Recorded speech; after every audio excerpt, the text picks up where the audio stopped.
50 years apart, Philippine activist fights dictator then son. Memories of the people power, revolt by millions of Filipinos who helped overthrow Philippine dictator Ferdinand Marcos are bittersweet for Loretta Rosales, who opposed him as an activist and was arrested and tortured by his forces before his downfall. Manila, Philippines, memories of the people power, revolt by millions of Filipinos who helped overthrow Philippine dictator Ferdinand Marcos 36 years ago are bittersweet for Loretta Rosales, who opposed him as an activist and was arrested and tortured by his forces before his downfall. Her battle has gone full circle. The euphoria over that triumph of democracy in Asia has faded through the years and now looks upended with the late dictator's son and namesake a leading candidate in the May 9th presidential election. Ferdinand Marcos Jr.'s rise loomed large as the Southeast Asian nation marked the anniversary Friday of the army-backed uprising that toppled Marcos and became a harbinger of change in authoritarian regimes worldwide. "It puzzles and dismays me," said Rosales, who remains a pro-democracy activist at age 82 and is now raising alarms over Marcos Jr. She expressed fears he will take after his father and seek to cover up his crimes and failures. Rosales was among human rights victims who asked the Commission on Elections to disqualify Marcos Jr. from the presidential race because of a past tax conviction they say showed moral turpitude that should bar him from holding public office. The Commission dismissed her petition and 5 others. All are now on appeal, and an additional one remains pending but will likely also be rejected. "This is history repeating itself," Rosales said in an interview. "This is round 2. Marcos Jr., 64, who has served as a governor, congressman and senator, leads popularity surveys in the presidential race by a large margin despite his family's history. He has called the allegations against his father lies, and his campaign steadfastly focuses on a call for unity while staying away from past controversies. The 4-day revolt that forced the elder Marcos from power in 1986 unfolded when then Defense Chief Juan Ponce Enrile and his forces withdrew their support from him after their coup plot against the ailing leader was uncovered. Later joined by a top general, Fidel Ramos, they barricaded themselves in 2 military camps along the main EDSA highway in the capital, where a Roman Catholic leader summoned Filipinos to bring food and support the mutinous troops. A mammoth crowd turned up and served as a human shield for the defectors. Rosary-clutching nuns, priests and civilians kneeled in front of them and stopped tanks deployed to crush the largely peaceful uprising. The elder Marcos died in 1989 while in exile in Hawaii without admitting any wrongdoing, including accusations that he, his family and cronies amassed an estimated $5 billion to $10 billion while he was in power. A Hawaii court later found him liable for human rights violations and awarded $2 billion from his estate to compensate more than 9,000 Filipinos led by Rosales who filed a lawsuit against him for torture, extrajudicial killings, incarceration and disappearances.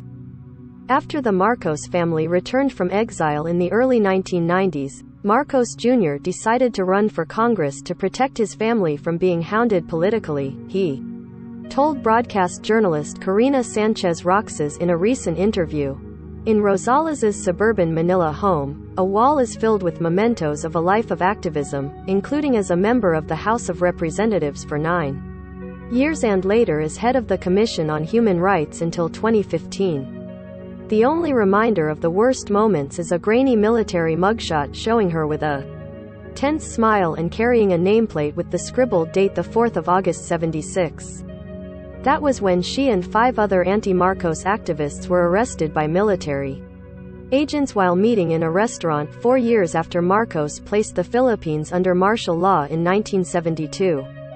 "I was smiling, that was before the torture," Rosales said. For about 2 days in a military hideout, her captors blindfolded her and clipped wires on her fingers and toes and ran streams of electricity that caused her body to convulse wildly, she said. Her mouth was gagged so she could not scream. At other times, she said she was subjected to Russian roulette, in which a captor pointed a revolver to her head and pulled the trigger several times to force her to inform on other activists. There was sexual molestation, said Rosales, who was eventually freed. Nearly 4 decades after democracy was restored, the Philippines remains mired in poverty, corruption, inequality, long-running communist and Muslim insurgencies and political divisions. Pre-pandemic economic growth mostly benefited the wealthiest families and failed to lift millions from desperation. At the height of the pandemic, unemployment and hunger worsened to record levels.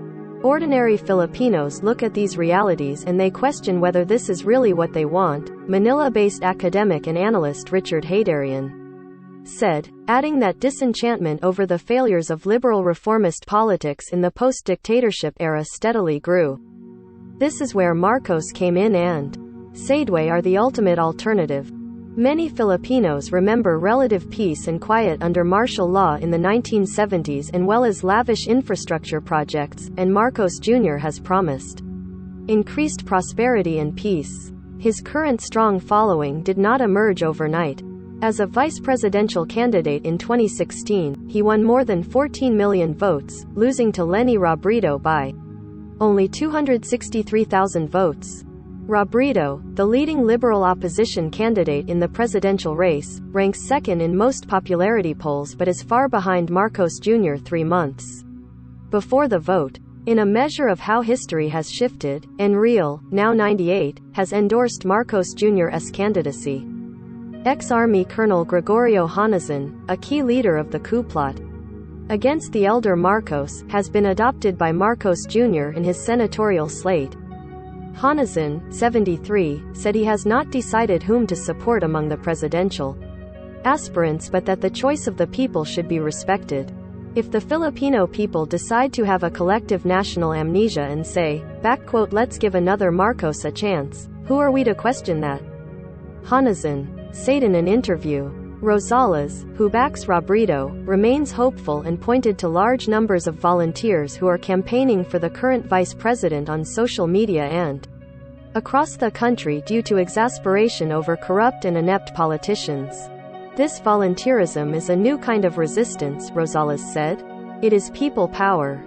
Associated Press journalist Kiko Rosario contributed to this report.